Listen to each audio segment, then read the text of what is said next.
es importante que el espíritu se cultive sobre la base del adecuado uso de la racionalidad humana.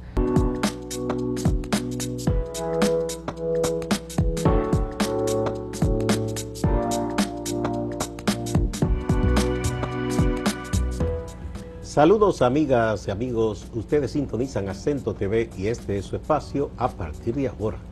Como todas las semanas, aquí está la doctora Ibe Guzmán con su sección Interacción Académica. Bienvenida, doctora. Gracias, Gustavo, por permitir este espacio donde ventilamos la academia. Y hoy venimos con el doctor Juan Peña.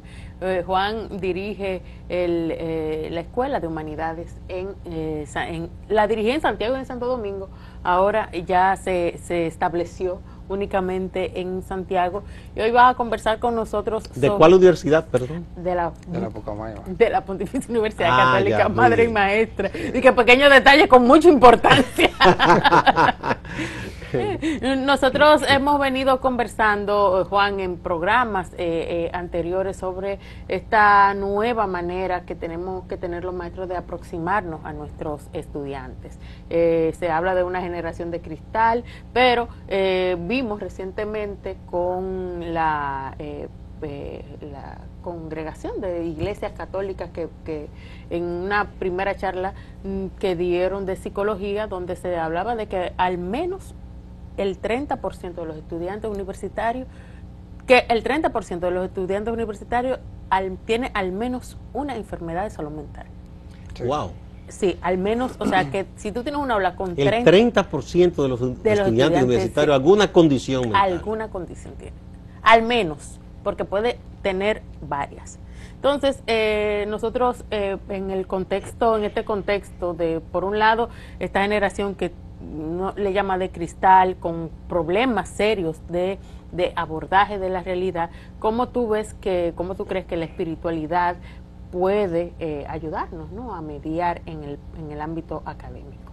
Bueno, desde la perspectiva de las humanidades y más propiamente dicho, lo que puede aportar la misma filosofía a este entorno o a este tipo de reflexiones, pues hay que pensar en primero el tema de la espiritualidad, pero con digamos que un decálogo que nos oriente a la formación de la conciencia, ¿verdad? Sobre la base del adecuado uso de la racionalidad humana. Yo creo que eso es fundamental. Y ya en su momento el mismo Aristóteles nos introducía en esa necesidad de que es importante que el espíritu se cultive sobre la base del adecuado uso de la racionalidad humana, buscando la manera de que a la hora de tomar decisiones importantes, constantemente estamos sobre la base de la toma de decisiones importantes, a la hora de tomar decisiones importantes, la tomemos no en base a las pasiones, sino en base a la razón. Igual también yo creo que eso nos puede servir de mucho, porque cuando uno actúa de manera caprichosa, comete errores. Esos errores lo lleva a una falta de asertividad, y esa asertividad pues lo puede conectar a uno con las frustraciones, y luego las frustraciones naturalmente complica el cotidiano y el adecuado accionar del ser humano en los entornos sociales. Doctor, profesor Juan Peña, interesante lo que usted plantea, pero en este mundo de hoy, que se vive con tanta intensidad, velocidad, con tantos factores, yo diría, de ruido para cualquier persona, sobre todo una persona joven, activa, que las redes sociales, que la conectividad, ¿cómo vivir con esa racionalidad y esa parte de la espiritualidad, ¿verdad? Digamos, sin que no se vea asediada esa parte de la racionalidad y la espiritualidad por todo ese ruido que sabemos del mundo de hoy. Sí, yo diría que podríamos pensar en 4 elementos fundamentales que nos puede colaborar bastante para vivir, digamos que de una manera adecuada ante un mundo tan convulso. Me viene a la cabeza primero el elemento de la criticidad, tener la capacidad de articular todo tipo de accionar que primero se funda en el pensamiento, en la criticidad. A partir de ahí, entonces, procurar tener recursos con los cuales hacer criticidad, que es la profundidad de los juicios, que tú lo consigues y lo instruyes, digamos que lo entrenas a través del sinnúmero de informaciones que tú consigues, ¿no? Cómo articulas el conocimiento. Entonces, para ser crítico hay que ser profundo. Entonces, para ser profundo, si tú quieres ser profundo, necesitas tener con qué ser profundo. Que luego entonces el tema de, como decía anteriormente, informaciones, como ya decía en su momento John Stuart Mill, tomar decisiones sobre las informaciones. Pues si tomo decisiones sin informaciones, lo más probable es que no sea lo suficientemente asertivo. Entonces, en ese sentido, ser crítico, profundo.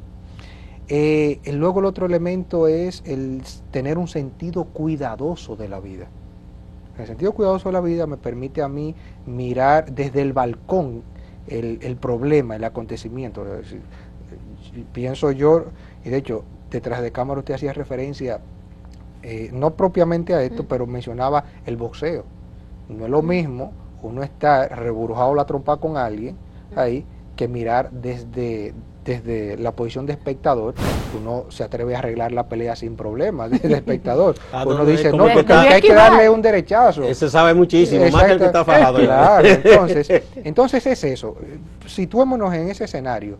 ¿Cómo, para tú tener un sentido cuidadoso de la vida, tú te separas del problema?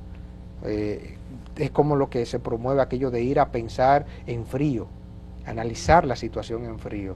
Entonces te separa del problema, miras desde el balcón el problema y luego entonces te vas a la pelea con un análisis un poco más, digamos que más profundo de la situación y entonces eso te conecta con el cuarto elemento que diría yo, que es la asertividad.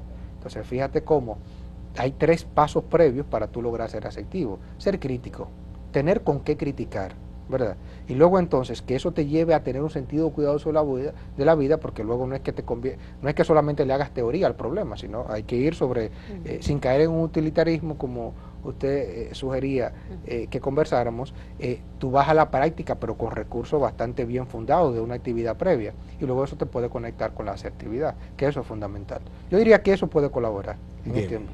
¿Qué leer y qué hacer desde la filosofía en el aula para cualquier maestro, para cualquier maestra? ¿Qué tú recomiendas que debemos leer en aula con nuestros muchachos? ¿A cuáles autores podemos recurrir para encontrar un poquito esa distancia de nuestro propio quehacer cotidiano, uno poder decir, sentarse y mirar su vida como si fuera una película un poco y reflexionar sobre ella para ir luego a tomar decisiones con herramientas conceptuales para abordar esa realidad desde un punto de vista más sano? Sí, vamos a buscar, digamos que el fundamento de los conceptos en su estado primigenio, leer los clásicos, eso es fundamental, leer los clásicos. Ya mencionaba yo a Aristóteles, a Platón, obras que no pasan de moda.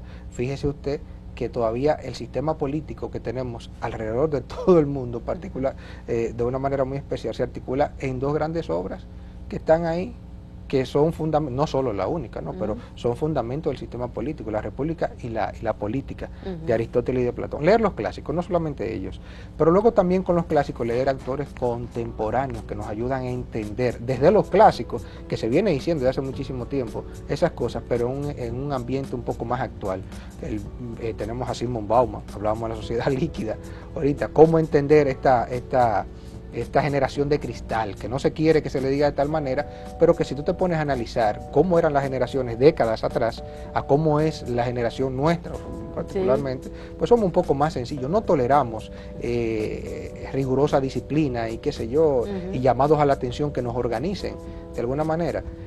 Tenemos a Byung-Chul Han también, que analiza el filósofo del momento. Sí, claro, naturalmente. Y antes que él, porque ahora se habla un poco de los filósofos que son, ¿cómo se llama? Marketing, que le hacen marketing al pensamiento y naturalmente eso llama mucho la atención. Pero hay unos filósofos bastante importantes que más que hacer profundidades, digamos que teorías filosóficas complicadas, nos ayuda mucho a entender el funcionamiento de la ciudadanía y de los entes que componen la ciudadanía, las ciudades. Tenemos a Adela Cortina con la ética, tenemos también a a Ferrater Mora. O sea, son personas que nos ayudan de alguna manera con sus reflexiones a entenderlo. Porque para poder explicar y poder corregir hay que entender. Bien, vamos a poner un puntito ahí, profesores, porque me están pidiendo la pausa. Vamos a la pausa y regresamos con este tema fascinante.